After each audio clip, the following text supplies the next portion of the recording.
Hello, everyone, and welcome. For my first episode back after my podcast sabbatical, I thought I'd start with something foundational, self-connection.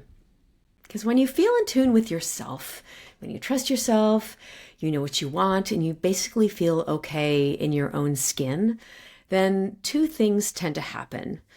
One, your relationships tend to be healthier, whether that's with friends, family, or an intimate partner.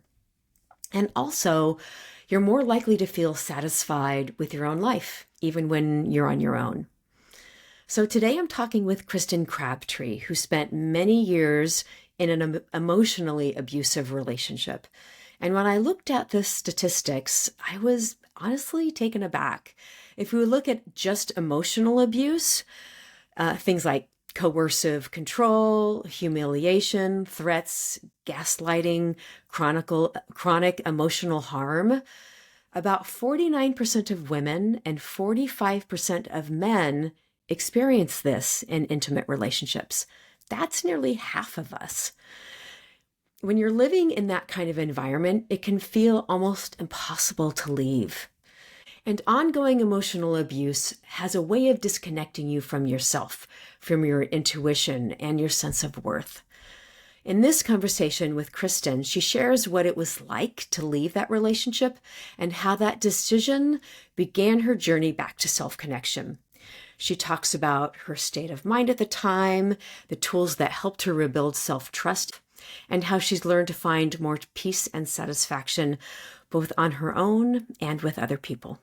So it's been just 2 years for her, and her growth is really a powerful reminder of how resilient we truly are.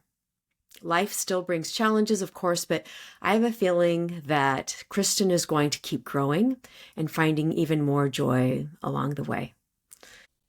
So today, as you listen, you might just notice places where Kristen's story brushes up against your own.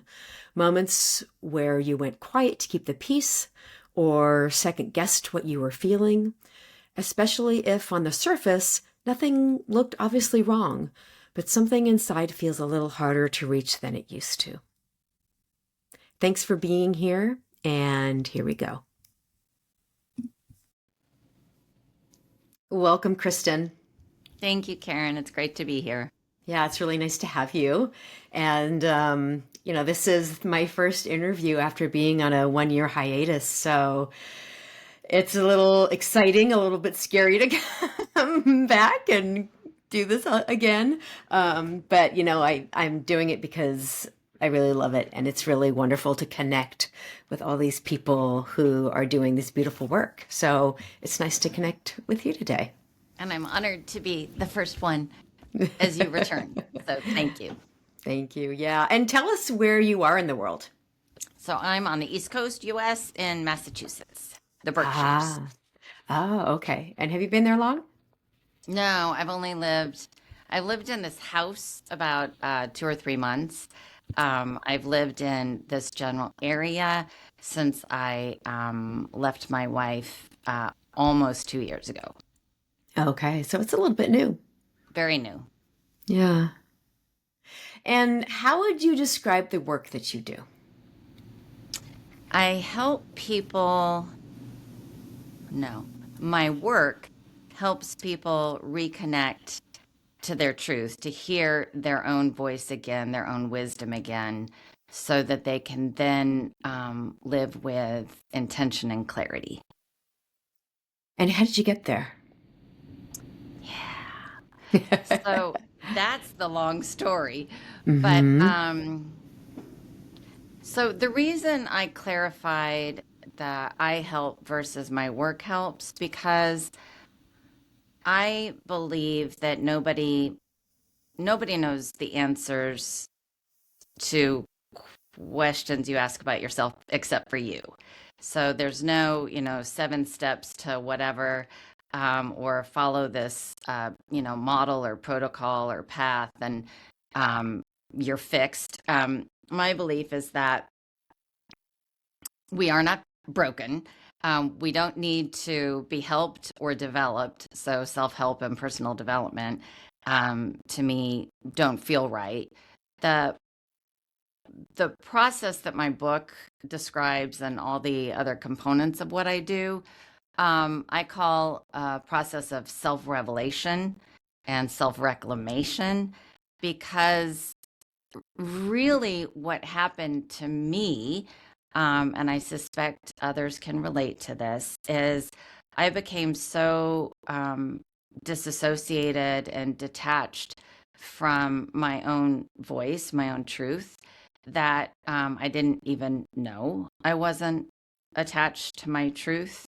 And even in healthy lives with healthy families and no trauma, we all are often pulled off the course of our truth because we learn to adapt.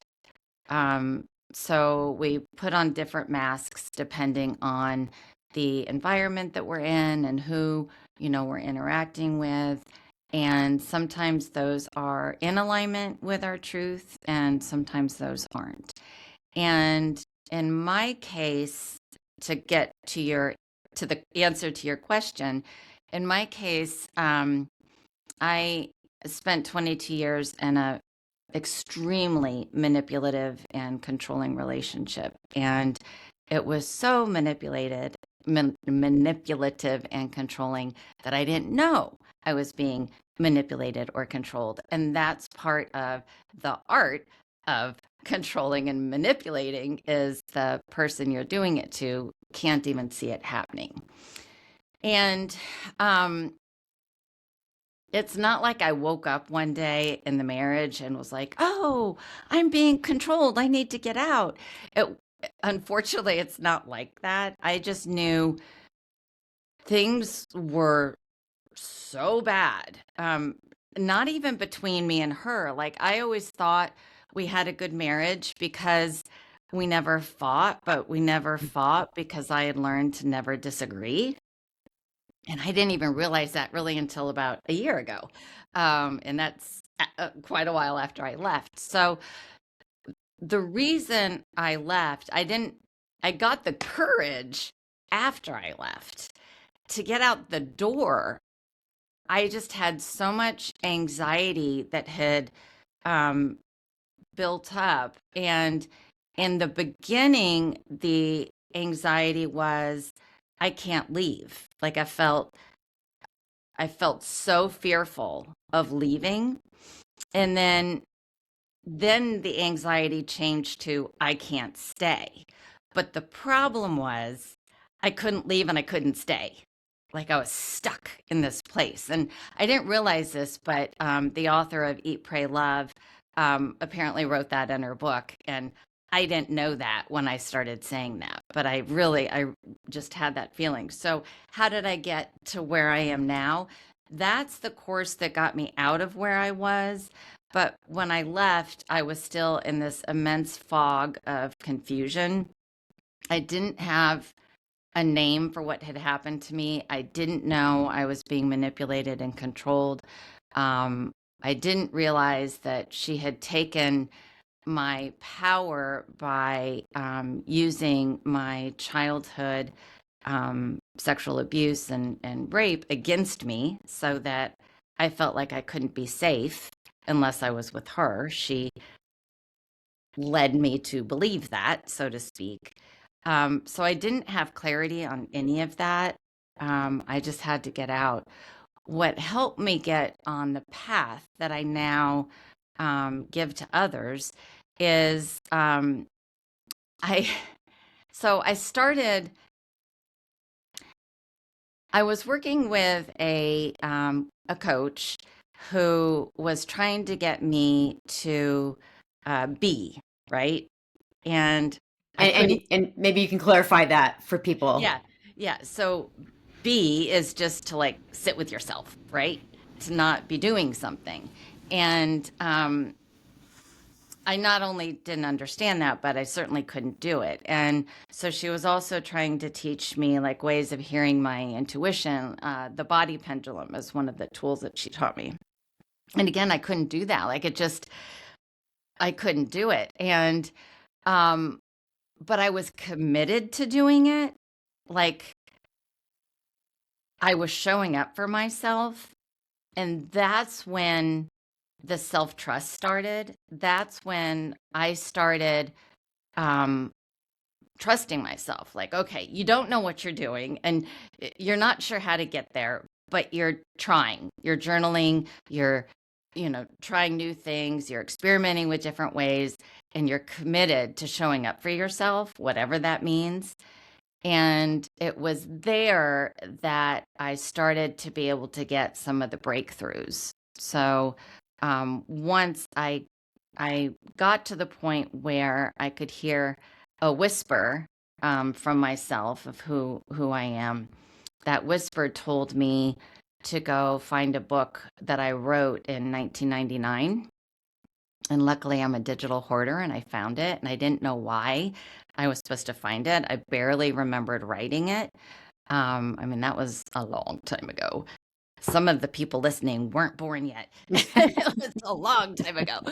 Um, and when I opened the book to the first chapter, it was made up of 8 exercises. The first one being something called Who Am I? And I decided to do the exercises and I was like, wow, this is brilliant. Who wrote these? And I started to hear my own truth, like who I really am under all these layers. And so that's how I started this process. Okay, so that was the first step in order for you to find and then find some more support and start on the path that you've been on. Was that the first step, finding the book? No, the first step was getting quiet enough to hear the voice that I could find the book. Okay. And did you, was there something in you that knew to do that or what, how did you know? How did I know? So I had spent so many years um, living a reality that I knew wasn't mine, that when I got out of the marriage, I say that almost like it was prison. And in retrospect, it kind of was. But when I got out, I knew that like I didn't even know what I wanted my environment to look like. Like I didn't know my taste. I didn't know what kind of foods I liked. I didn't know anything. Because I had spent, I knew that what I had adapted and adopted really wasn't right, but I couldn't figure out what was right. And it was that living in that space of, okay, I'm not the person I've been. So that means there's somebody else that I am or something else there. And I think it was that push pull that made me start to really dig. And that's what I call it. I call it an excavation or like an Mhm. archaeological dig because that's what it felt like. Yeah. It sounds like you were really disconnected from yourself. You just really didn't know who you were anymore. Hugely disconnected from myself. Yeah. Yeah. And I think that a lot of the people who experience that, they really, like you mentioned, they really don't even know what they want for themselves or what they like anymore. That has just become a chasm that, what they've become and who they were or who they really are at their core. Right. Yeah. Yeah. What were some stories you were telling yourself to make you stay? Well, one was the idea that we had a great marriage because we never fought. And again, I didn't realize until recent, about a year ago, I was like, God, we had such a great marriage, like what happened? When did it happen? And that's when really started to realize, oh, yeah, that's right. I was taught to never disagree. So that's why we didn't fight. So that was one of the stories. Another one was she was horribly abandoned her whole life, which means her mother died, her father died, her brother died, her grandparents died. So she was left alone in this world without other people. And so I better not abandon her. And I Yeah. felt a lot of responsibility for that. Yeah, that's a And lot of then, pressure. yes. And then another thing was, I didn't want to get married, like ever. Like, I was never one of those little girls that's like, I can't wait to get married and have babies. Like, it was never me. And then as I got older and realized all of the examples of marriage weren't great. I mean, everybody in my life had been divorced, and I didn't see the sense in that. And so I really didn't want to get married. She convinced me to get married. And once I did, I thought, I'm sticking this out. I mean, I got married, I committed, I made that decision. I'm going to stick it out. And so even 2 years before I realized that the marriage was, that she wasn't very nice to me, to put it nicely, um, I had my mother and my best friend telling me, you kind of should think about a divorce. And I was like, absolutely not. There's no way I'm going to get a divorce. I'm not a quitter. I'm not a failure. Mm. I am committed to this marriage. I'm going to do it. I'm going to figure it out. So it was that kind of thing. And now in retrospect, can you see that it wasn't about failure at all? Oh, I failed myself Hmm. by not listening, by not leaving the marriage. I absolutely failed myself. Hmm. Yeah. And you had said that you were taught never to disagree. Was that from your wife, or was that a lesson you had learned earlier in your life? So that's a great question, and not one that I have actually put a lot of thought into. So thank you for that. Mhm. Um, as soon as you started asking the question, I knew the answer. Um, it wasn't just her. Like, it didn't start with her.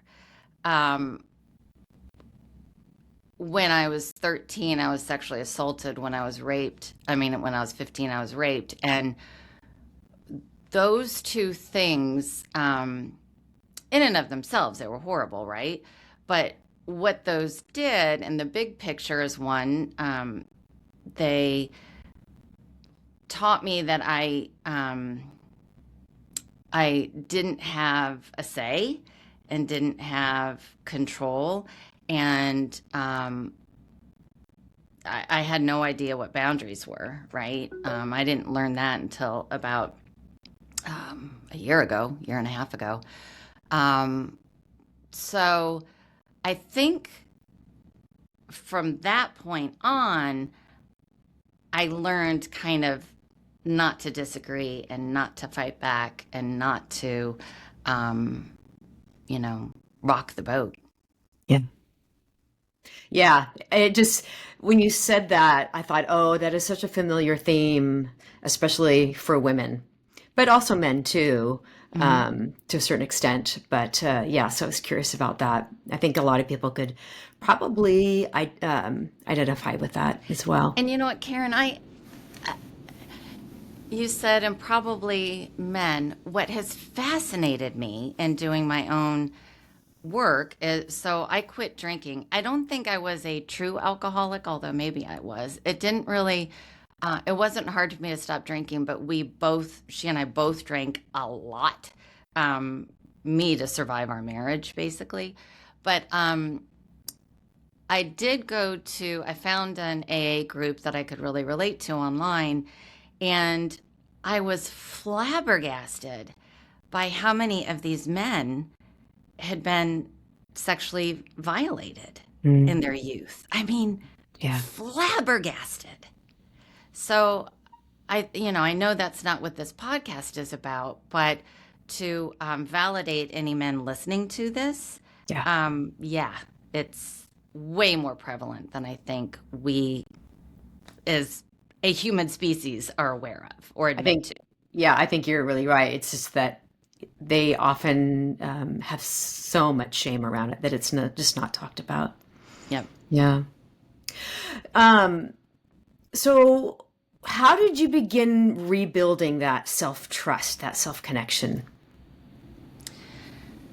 It was committing to myself. So the tools, so to speak, that I was trying to learn how to be, trying to use, signals from my body to connect to my intuition, like none of that really could work.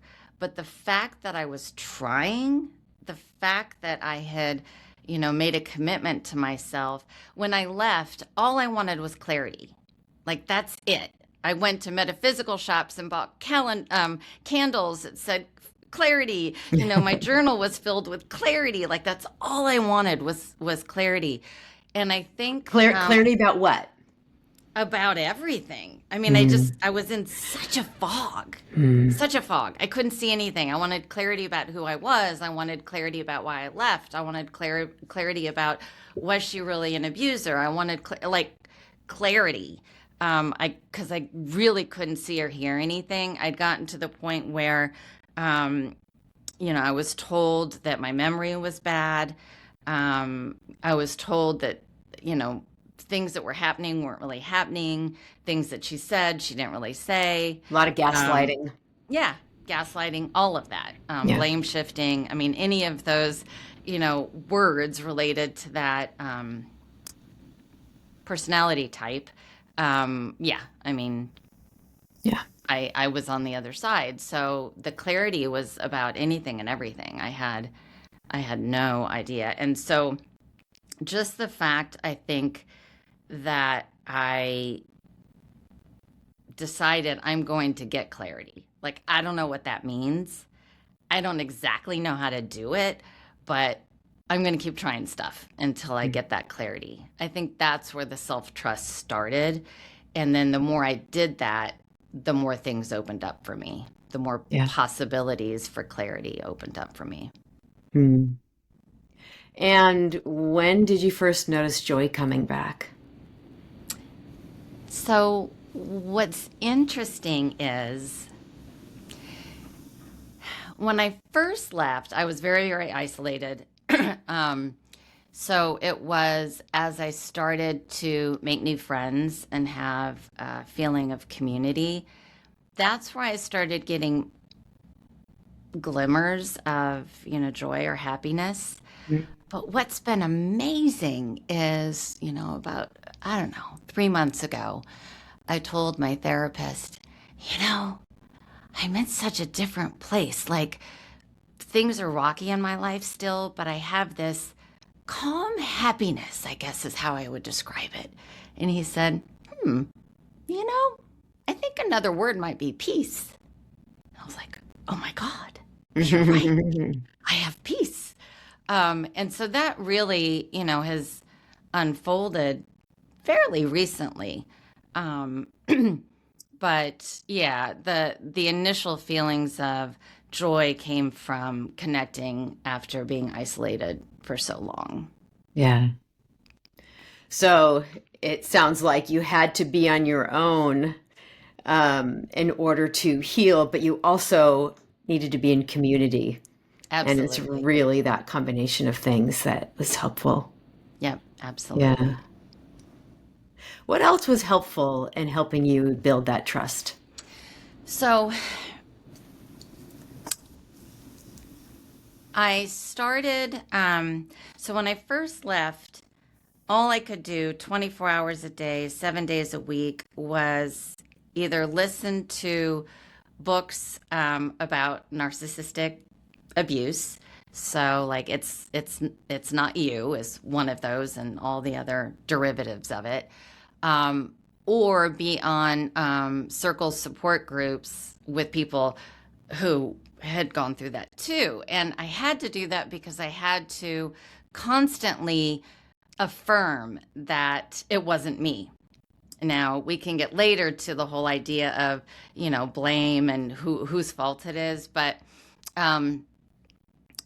I got to a point after about 3 months of doing that literally nonstop, like I'm not exaggerating, where I realized, everybody in the support groups is kind of stuck and I don't want to be stuck. So I need to figure something else out. So I went on my Audible app and there were some books that I had downloaded during a sale. And one of them was called Becoming Supernatural. So that's written by Dr. Joe Dispenza. I didn't know anything about him, didn't know anything about the book, but I liked the title. So I started listening. And there's a lot of what he teaches that really resonated with me, and I owe him so much for helping me understand some of what was happening. But one of the big parts was that loop. So you have a thought that becomes an emotion. The emotion releases a chemical, like a real actual chemical. That all causes a behavior. The behavior causes an experience, which then reinforces the thought, and you stay stuck in this loop. There were two parts of that that were really impactful. One was understanding that loop, that the thought led to the emotion, led to the behavior, led to the experience, which led back. The other part was that the chemistry of it. And I actually had a really funny thing happen recently about the chemistry. So, understanding that we become addicted to our emotional experiences, to our emotions, even if they are working against us. And that's because we want consistency. We want to get what we expect to get. And so if we've always lived in a state, not always and forever, but if we have lived 22 years, like I did, in a state of, stress and anxiety, my body was getting flooded with cortisol and adrenaline, among other things. So I became addicted to those, just like a heroin addict, just like an alcoholic. My body craved those, not because they're good. I mean, who the heck wants cortisol and, pumping through Yeah, their veins? right, right. But because that's what became normal. And so my body needed it. So Yeah, what the happens familiar. then? Yeah, Hmm. Your familiar, body wants exactly. comfort. Yeah. hmm Hmm. So what I found was happening, which is what he describes, is since I wasn't in the abuse anymore, I had to relive the abuse in my head because our minds don't know the difference between something real and imagined. So reliving it in my head allowed me to release the same cortisol and adrenaline, so my body got its fix.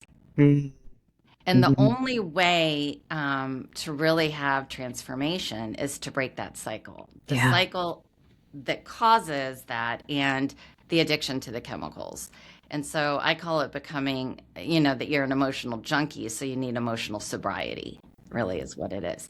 And I Uh, love that you point that out because I think that so many people, they they get really excited when they all of a sudden they understand what's been happening and they have this awareness and maybe even a diagnosis or a label of some sort, which can be helpful if you use that to get better or to right. grow in some way.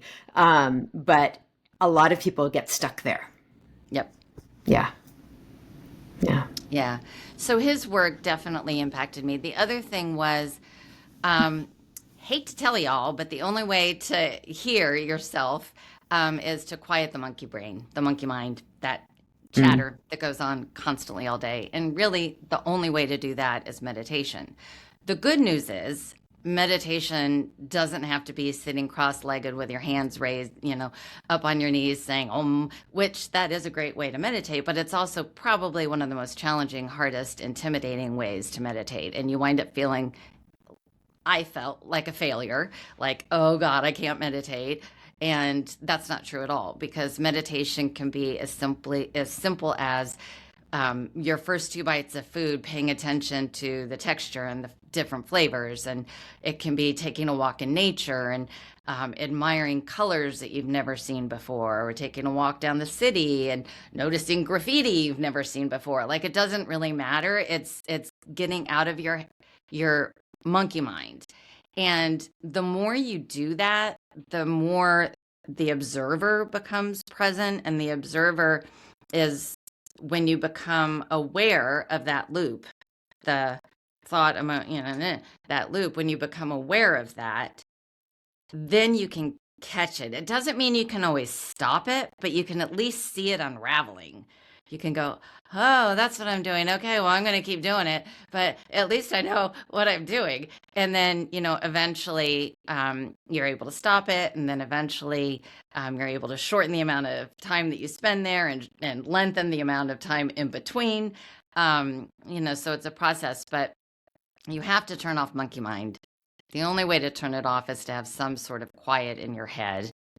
That then gives you awareness. awareness of that loop, which then allows you to start to break that emotional, the chemical addiction, the addiction to the emotions. Yeah. And then that's when you get free. So, what's one small way that someone can begin reconnecting with themselves before they feel ready to leave a relationship that they know is unhealthy? Yeah. So there's two tools that I would recommend. The first one, I have a whole exercise called Who Am I? That's a very simple exercise, but it's a great exercise. You can either go to my website and download the videos for free. It's in my book. The PDF is on my website as well. But even just asking yourself over and over, who am I, kind of helps to start the process. But the other thing I realized after I left my wife, probably a year later, was what I call the litmus test, the relationship litmus test. So if I had said or done anything that she said or did to me, all hell would have broken loose, right? If I had done those things to her or said those things to her. And so my litmus test became, if somebody says something to me or does something to me that I wouldn't do to them and wouldn't do to anybody, then they're not somebody I need to be around. Yeah. And that again starts to build that self-trust, that's, that self-empowerment or boundary ability. If you can start to evaluate, okay, is that really, and just saying, is that nice or is that fair? It didn't work for me. I had to actually think, is this something I would say to anybody? Anybody? And if the answer was no, then, ooh, sorry, you're out of Yeah. here, or I'm out of Yeah. here. Hmm. So, what do you understand about relationships now that you didn't earlier in your life? So, no one person can be everything to me. And that's whether it's a friend or a romantic, intimate relationship. I have 6 best friends, and they're all incredible and they're all extraordinarily different. And that's the beauty of it. Um, and the other thing is, this idea of looking for my other half, I don't like. I want to look for my other whole if I even look for somebody else. I'm whole.